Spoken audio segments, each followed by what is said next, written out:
ang pinakasakit nga gibati ni Jesus Christ sa diyang nagpakatao siya dinhi sa kalibutan. Ang pinakasakit ngayang gibati dili sa diyang gilansang siya dito sa Kalbaryo sa krus, gidukdukan siya tagas kay nga lansang, gidukdukan niya tiil, dili sa diyang nagbitay siya gitusok og spear ang iyang kilid. Ang pinakasakit nga gibati ni Jesus Christ, dili sa diyang gikurunahan siya tunok, giluwaan siya, dili sa diyang bunalan siya, bang, latigo nga iniglabnod, mga tanggal ang iyang mga unod. Dili sa diyang gisalikway siya. Ang pinakasakit ni Jesus Christ ang gibati. Dili sa diyang nagpasan siya sa cross.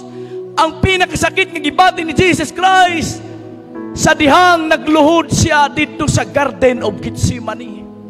Grabe pinakasakit niyang gibati. Nangatagak ang iyang singot, nga daw dugo. Grabe nga depresyon. Nganong pinakasakit?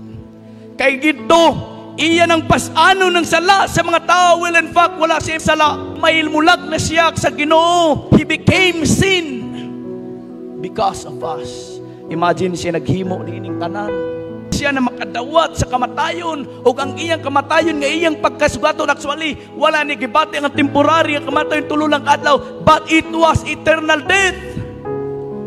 O si Satanas dito sa kilid, nagahunghong kaniya, balik dito sa langit. Linibo ka mga anghel, minilyon ka mga binuhat mo nagsimba dito sa langit. Ang imong gipanghambog nga imong gipili tanawa, igalansang rekaw, dili ka piliyon. Ang imong disipulo tanawa, tulog-tulugan rekaw, balik dito sa langit. Walay ayo kini mga tao nga imong gipili, balik dito. Grabe si Ginoong Sus, nangatagak ang iyang singot na daw dugo. Apa nakita ni Kristo, ikaw ug ako nagtungaw dito sa kalayo ug iyang gipili nga magpatamatay. Amen.